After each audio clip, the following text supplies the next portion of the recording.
Tinula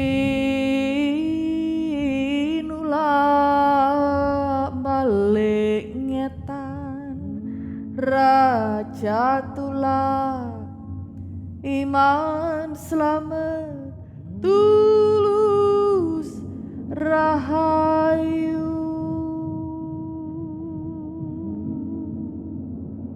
Witoto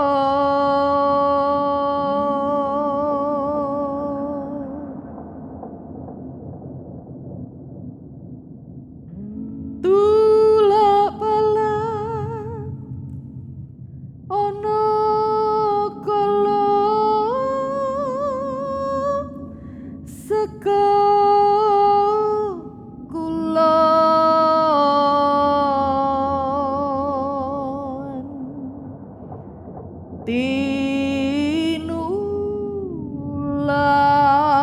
balik ngulon Raja tula iman selamat tulus rahayu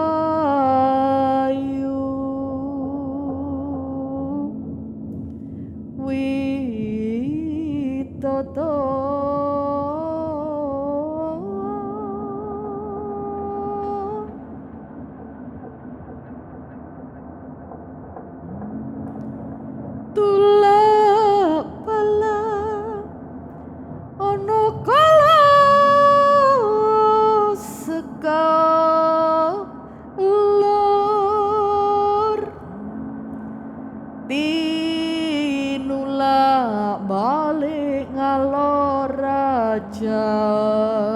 Tula iman selamat tulus rahayu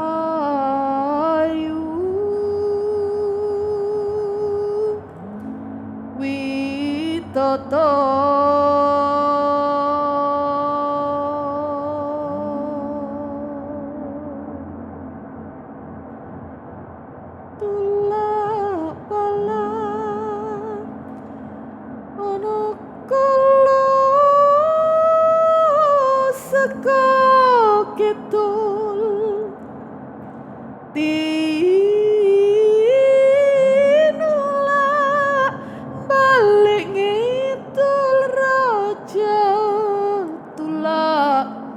iman selamat tulus rahayu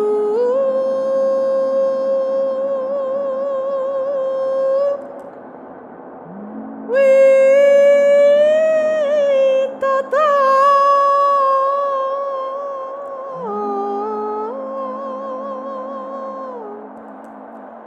tulus rahayu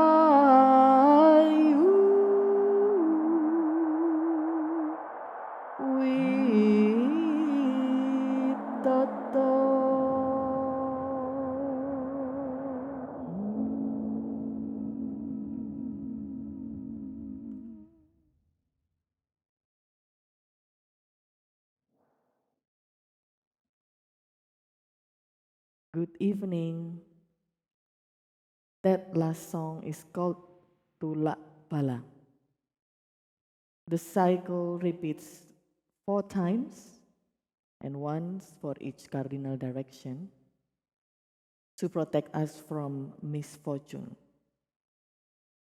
I sing this song at the beginning of every voyage to help us navigate through the uncertainties and also this uncertain future.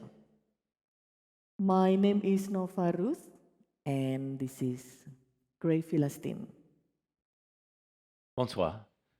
Nova and I have spent the last dozen years making music and making videos and making live touring performances, which look like this.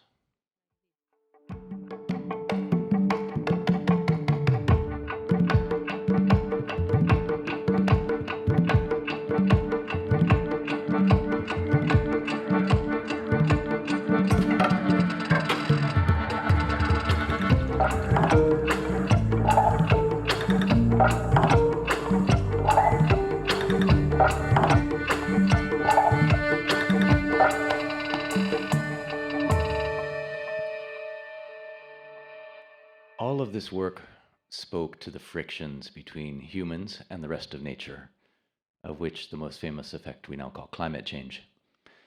But just speaking about this problem, or even making art about this problem, did not feel like enough of a response to what is such an existential crisis.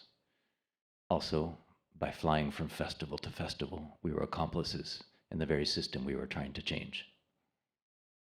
About 10 years ago, we hatched a plan that would leverage every skill and resource, every contact and shackle we could master, to make our method match our message, and to start operating right now as if fossil capitalism has already ended, or at least how we would like to see it end. But a plan this big is expensive, so first we needed to make some money. During the financial crisis of 2010, we created an album and a paper money called Loot. And this caused us some trouble with the banks and also with the FBI. They suspected a money laundering scheme, but overlooked the real threat, which is a ship that appears on the backside of Loot, because that ship was the first draft of an idea. This is an idea that incubated as we toured our final performance by conventional methods.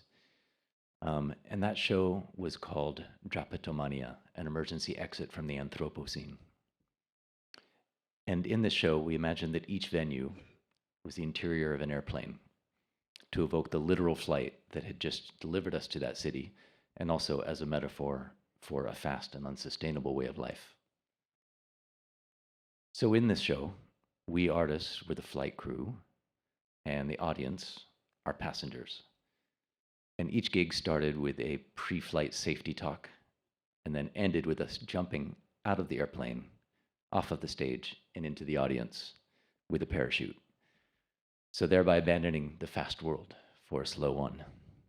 And we were broadcasting a farewell to our fans, to our music industry support, record labels, managers, all of that, and also extending an invitation for them to join us in a completely different path. Arka, from Latin, a vessel, repository, from the verb arcere, meaning to hold off or defend. And Kinari is from Sanskrit, a half-human, half-bird musician, the guardian of the tree of life.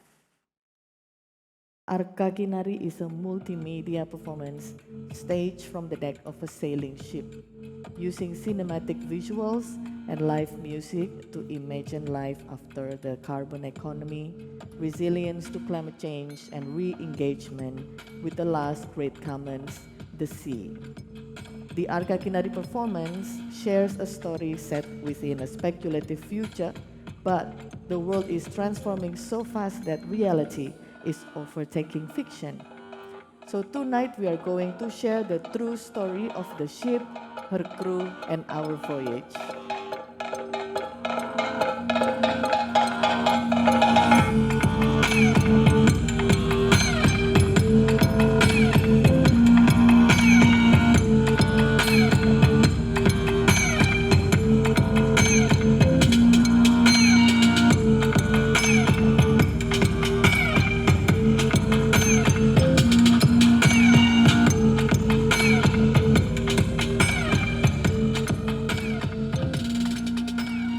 First, why a ship and why the sea? Especially for the two of us, because 4 years ago, we knew absolutely nothing about seafaring. I couldn't tie a bowline knot. I didn't know port from starboard. But ignorance worked in our favor this time, because if we knew just how difficult this would be, we never would have tried. There are romantic reasons to embrace the sea, which can't really explain through words. So either you hear the sirens call or you don't. Then there are ecological reasons to revive sailing, because the future of low-carbon travel has a lot to learn from the past. We can harness the wind to move slowly within nature instead of against and above the world like gods. And finally, there's a very practical reason, because the sea is the only way to reach the places we wanted to reach, which are the remotest parts of the Indonesian archipelago. Indonesia, is my home, and you might be familiar with its natural beauty, but you might not know that it's also a major ecological conflict zone, a place where extraction happens and where the world's waste ends up. Just out of frame of any pretty photo are the scars of deforestation and beaches covered in plastic. One of our tasks as artists is to make this conflict visible.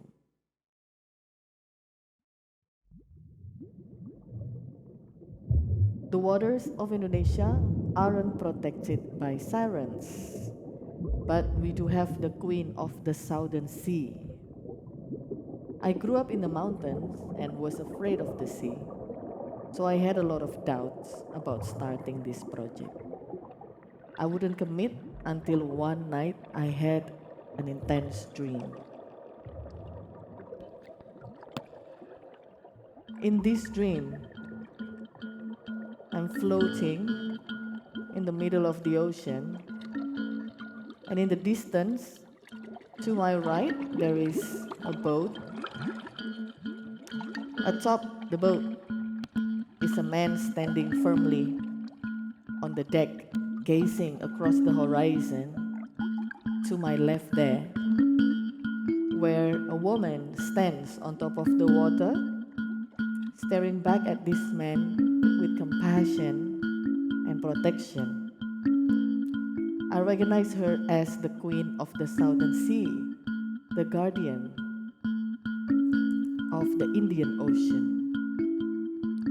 I woke up and realized that I shouldn't doubt my commitment because our plans have been blessed by my ancestors and protected by the Queen of the Southern Sea.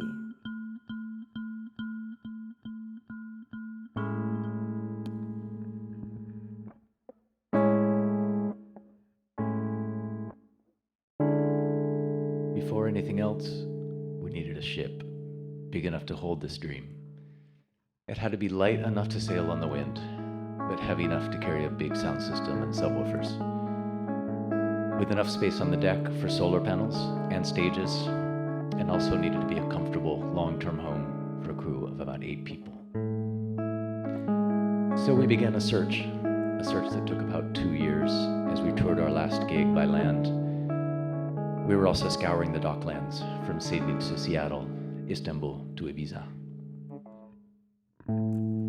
Telu limo pitu songo urip kanjil plonga plongo loro papat walu enem tekad genep kadek kunem urip melaku pilih laku ojo sampe aku rungokno kalbu sing ngomong utul polong atine plong.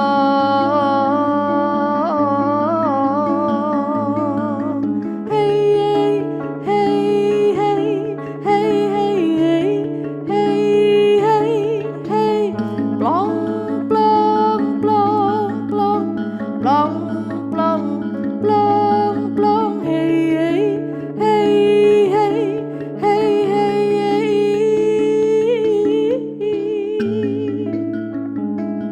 Our hunt for ship ended in the spring of 2019 when we finally found the right ship, but on the wrong side of the world.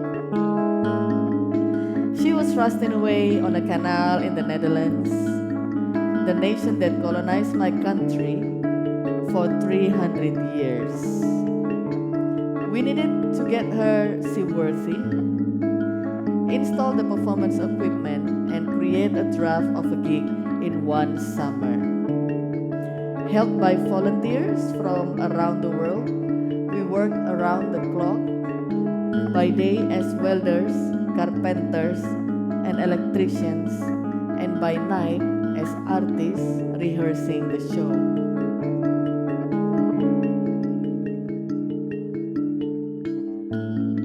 These hands of mine have known some pain. They did something that left me shame. No more, no more, no more again. the time has come to leave this game. The ground is broke, the beasts are slain, the rock are split, the spirit chains. No more, no more, no more, I say, the time has come to leave this game.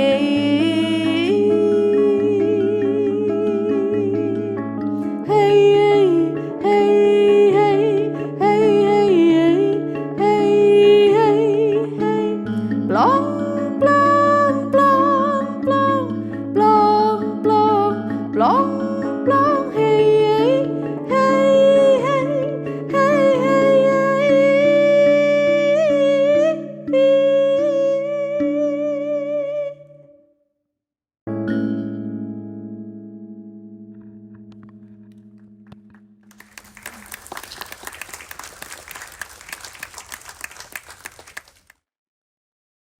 By the end of the summer of 2019, absolutely nothing was ready. The ship was a construction site, the performance about half finished, and we were wrecked, we were exhausted.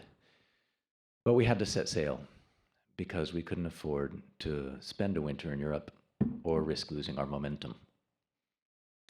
So we shared a first draft of the performance in an abandoned fruit wharf in the port of Rotterdam, and then departed that same night, flush with the tides, out into the North Sea. How do you actually sail from Europe to Southeast Asia? So this journey should take about 3 months via the Suez Canal. But then that route would squeeze us between Somali pirates and the civil war in Yemen. And then there is the old Dutch colonial route around South Africa. But this is where the Atlantic, Indian and Antarctic Oceans collide. The Cape is littered with the wrecks of the best ships of the European empires. So probably not a good idea for a first voyage for a crew of naive artists on a 75-year-old rust bucket.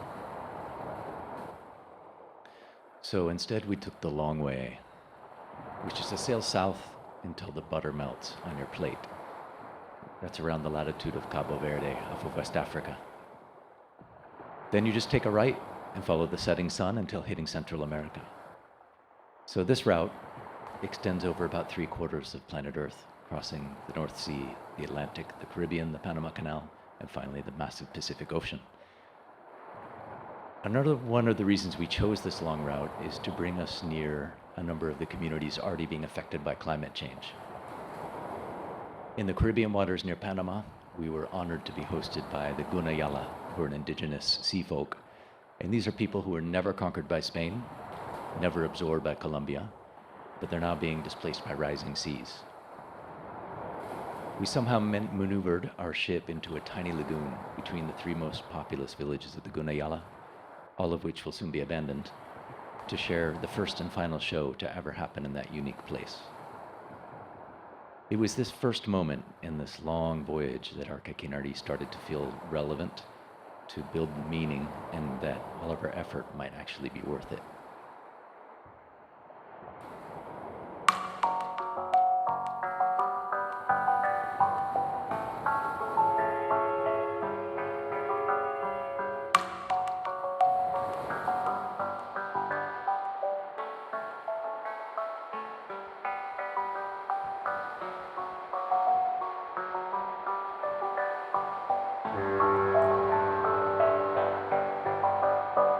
Di antara kekacauan dunia, kehancuran di mana-mana, kepercayaan hilang, musnah.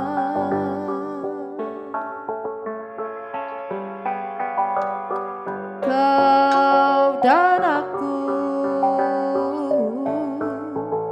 berlari menuju entah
Apa yang salah atau benar, salah atau benar, kau dan aku lari dari perang ke harapan yang tak pasti.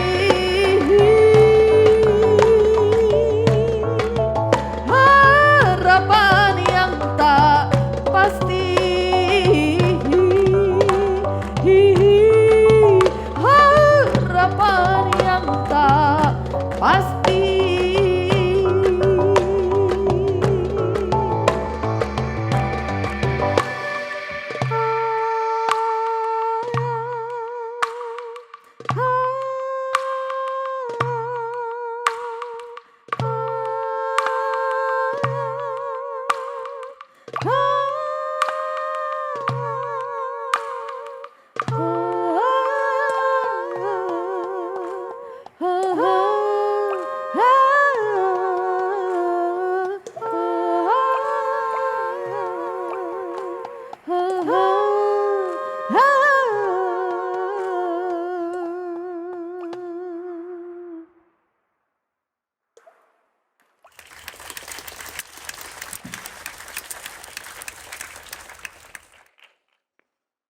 After transiting the Panama Canal came the biggest challenge yet, the Pacific crossing.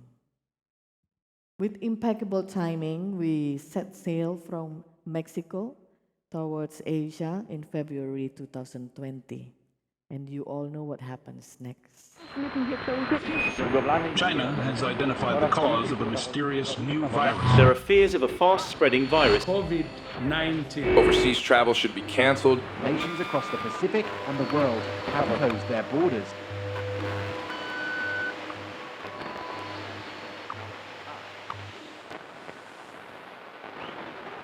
The ship was 2 weeks into the Pacific crossing when the world slammed shut. And for the next 6 months, we became the pariahs of the Pacific because no nation would receive us. Our only connection to the world was a satellite gadget that could send text messages. And from this, we learned that the international situation had only gone from bad to worse.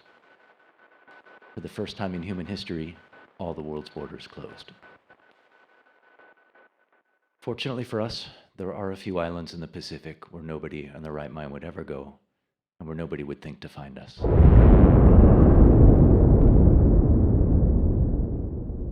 And that's because in the 1950s, the United States tested nuclear weapons in remote Pacific atolls.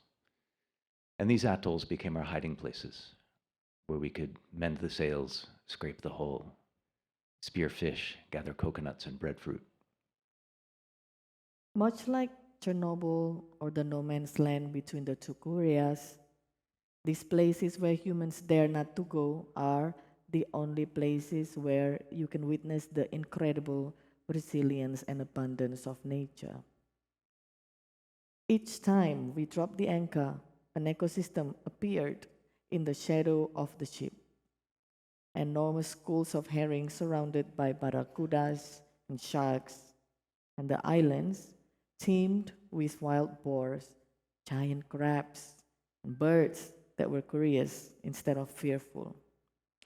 Creatures that have never known the bad intentions of humans. These months were a strange purgatory. I was often thinking about all of you, locked inside of homes, inside of cities, inside of nations. Meanwhile, Arka Kinari was locked outside the fence of humanity. I miss the human race, even with all of its flaws, and maybe we all learned how much we could miss each other.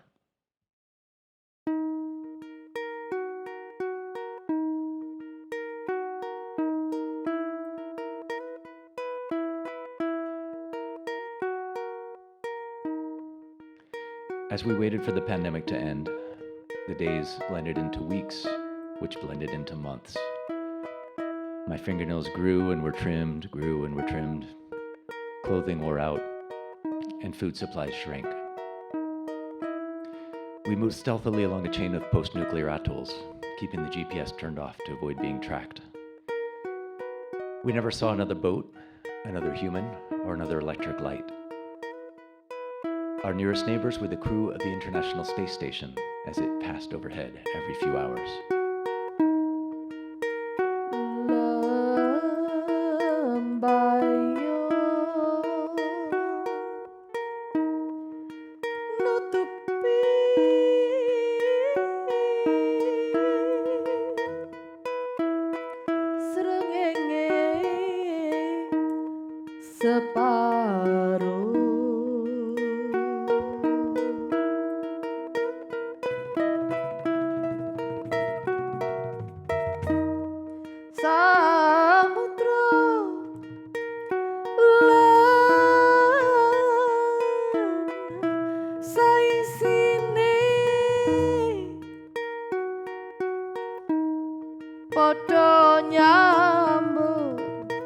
Podo nyambut sang surya.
Maringi angin saking kulon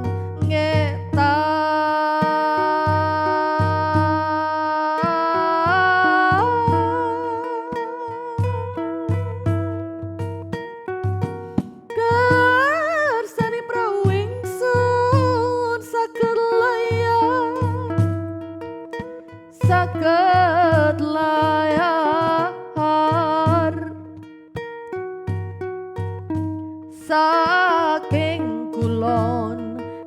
saking kulon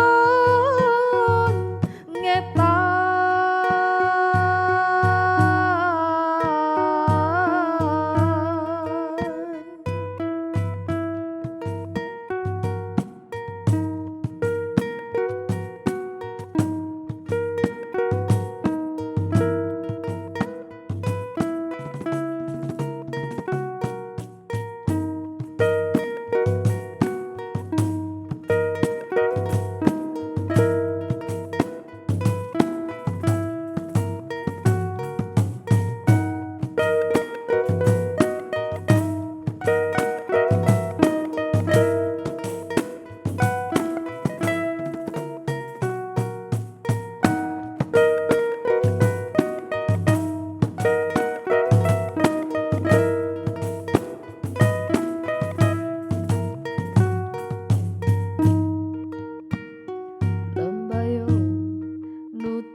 Saisine padha nyambut sang surya yang kang utama yang paruno yang ning segara kidul paring ingsun pangestunipun kersane sang hyang payu maring angin saking kulon ngetan kersane prau ingsun saged layar saking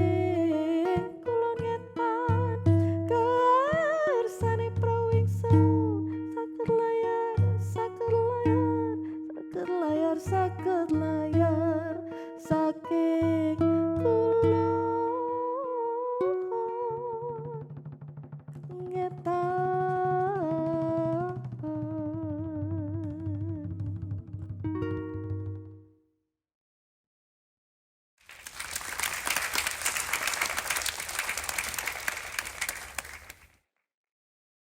Indonesia and the rest of the Asia Pacific remained firmly shut.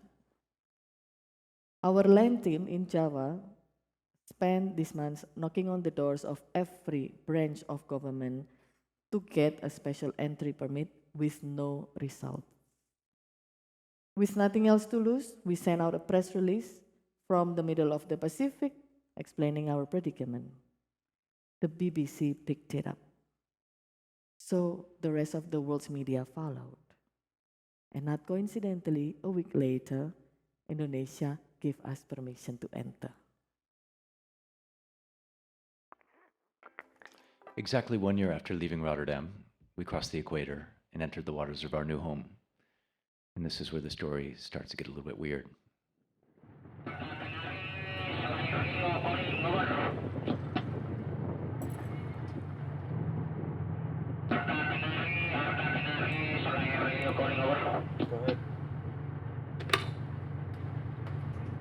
Selamat pagi, ini Arka Kinari.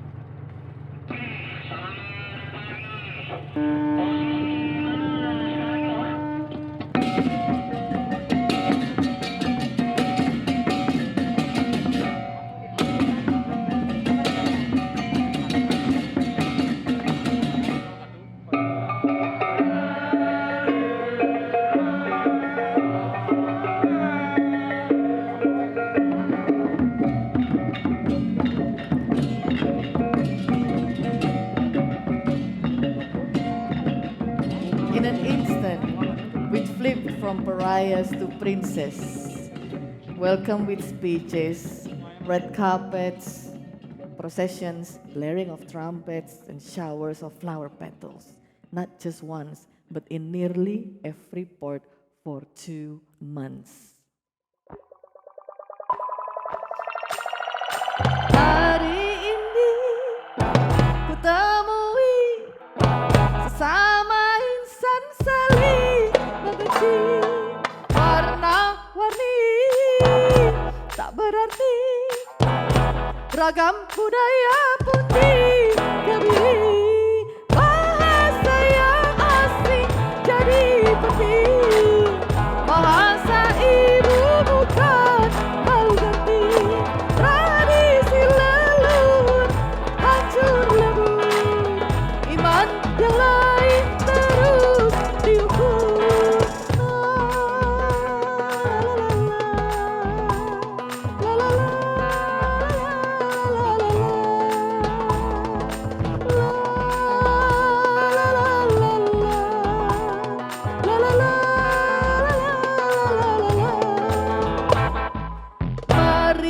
Mari saling kasih, berbaju putih tak pasti suci, warna-warni penuh arti, perbedaan perlu dihargai, lebih baik berbudi pekerti, hidupkan budaya dan tradisi, baik untukmu tak tentu untukku, saling memaksa sungguh tak perlu.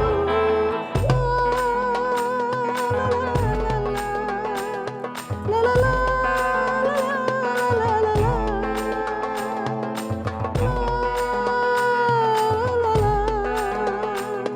La la la la la la. Hari ini ku temui sesama insan saling membenci, warna-warni tak berarti, ragam budaya pun dikebiri. Ha!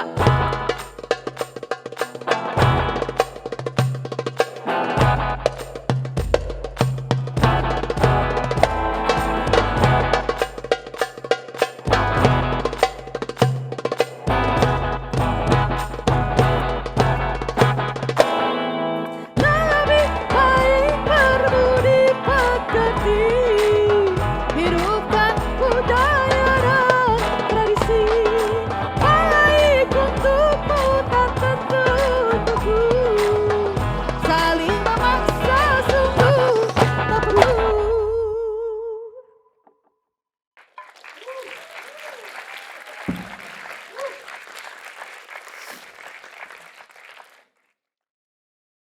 after this heroic welcome, it was time to get to work, because after all, we'd only just arrived to the starting line for this project, and the whole mission still lay ahead of us, and it continues to this day.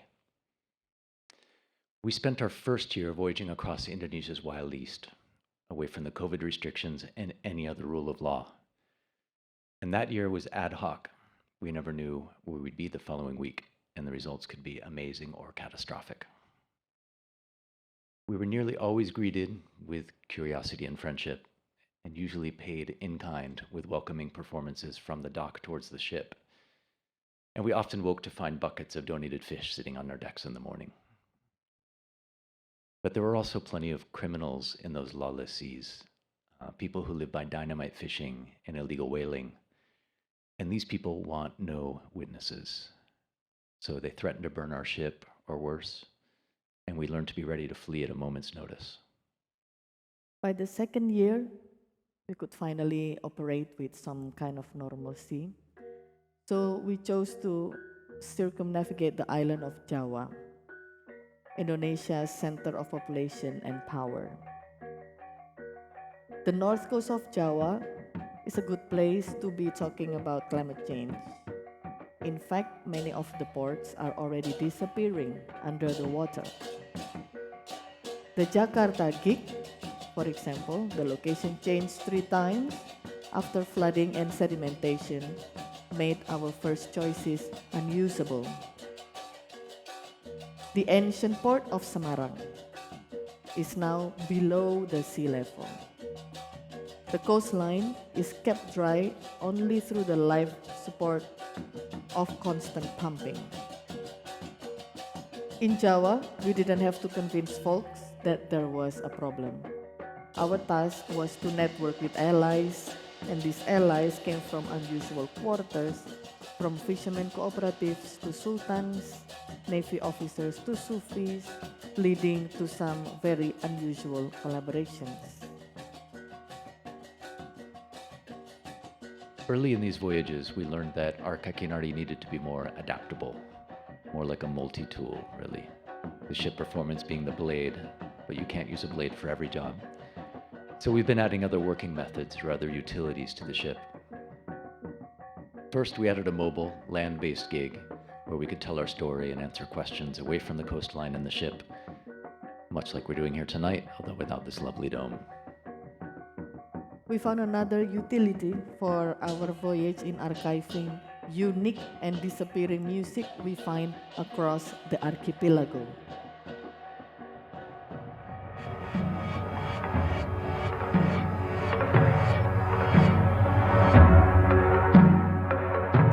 Local musicians are invited on board to make small concerts, filmed, recorded, and shared freely online.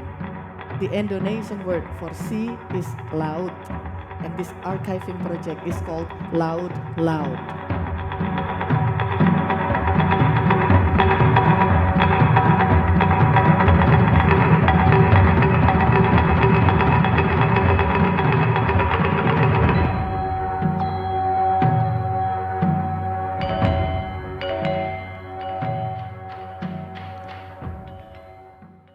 And because the ship is essentially a floating laboratory of sustainable technologies, we began sharing this living laboratory by inviting groups on board, most often school kids, but sometimes community leaders or artist collectives, to demonstrate how we create electricity from the sun, drinking water from the sea, and travel on the wind. Because a boat is just a very tiny world, and many of the solutions designed for survival on a sea ship could be scaled up for survival on spaceship Earth. We're not just sharing, but also learning. Learning like our life depends on it, because it usually does. And it's been a steep learning curve to understand the water, the weather, the coastlines, and every pump, switch, and rope to keep our tiny world afloat. We started out as artists, and after 60,000 nautical miles and nearly as many adventures, we might even be able to call ourselves sailors.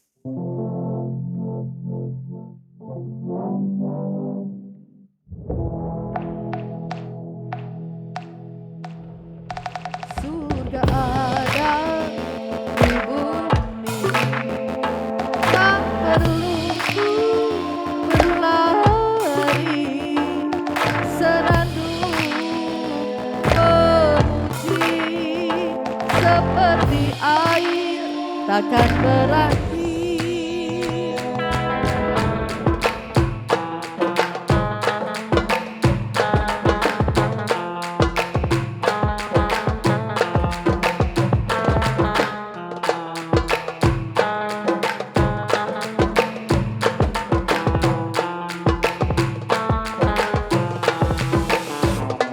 There's a fire made of gold underneath the willow tree, burning white, burning red, till the ashes of death that become a melody.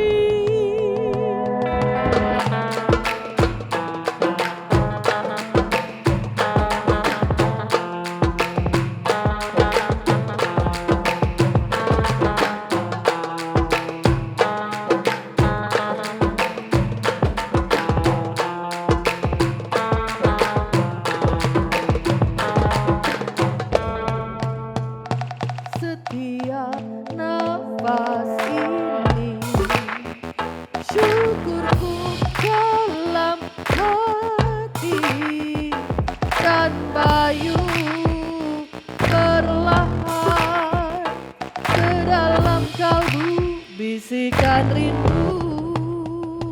Setiap ku bernyanyi syukurku di dalam sepi, dan bayu merembus kalbu bisikan rindu.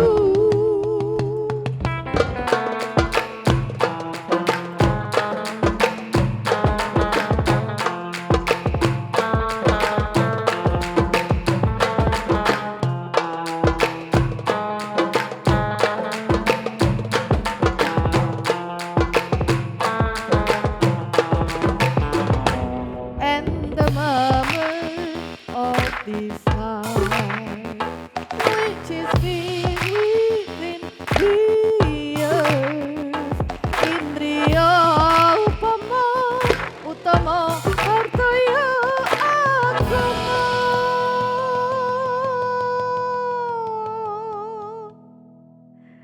agama.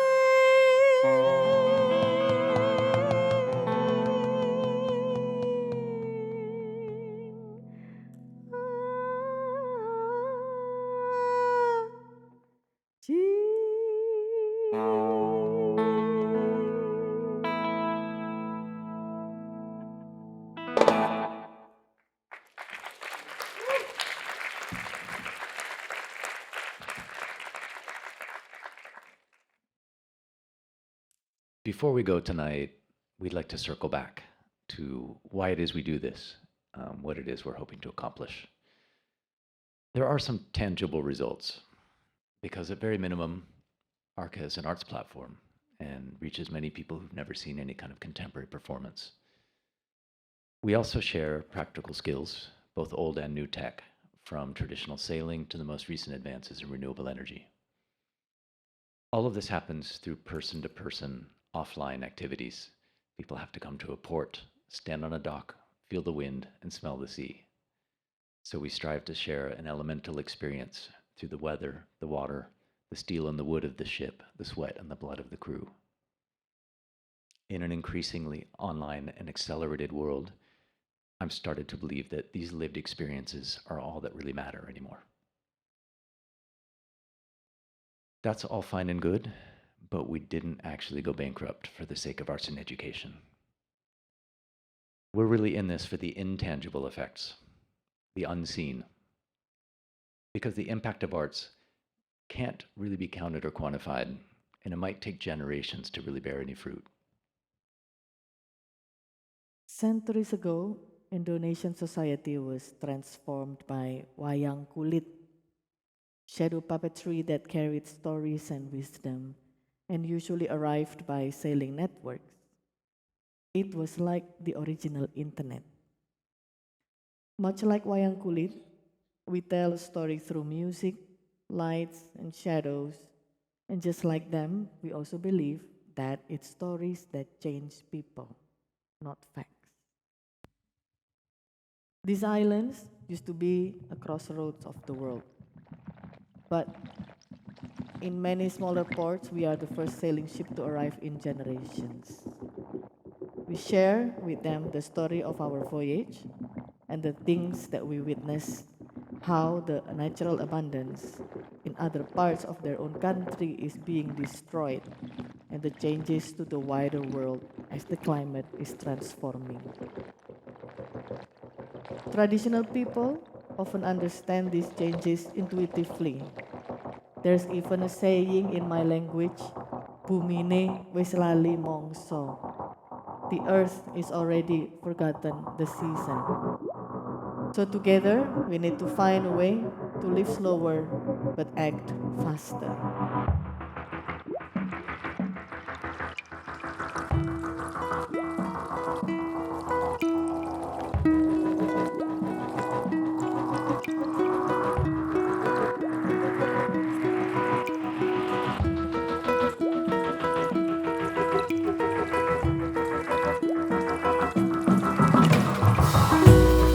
Wong kang murka atine ora duwe ati, uripe ra berarti, dijampi dunia orang ngerti suarga.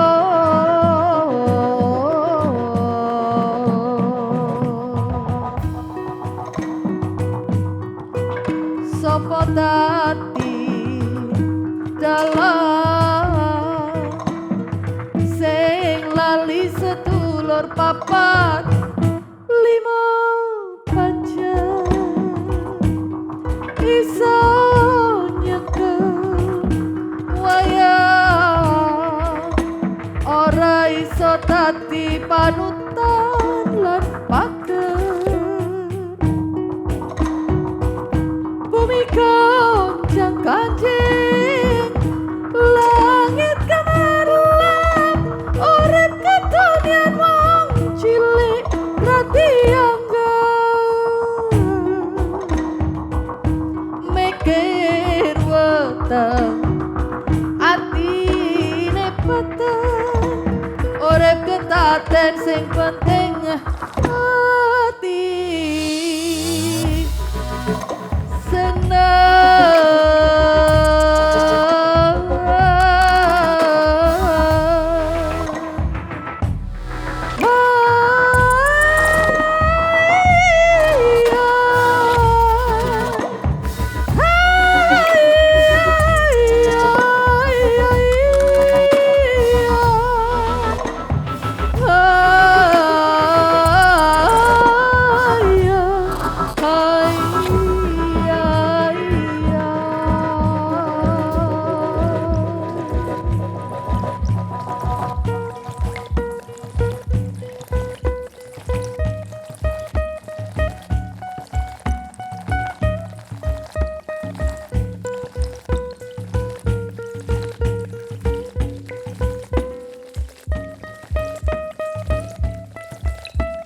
wong kang murka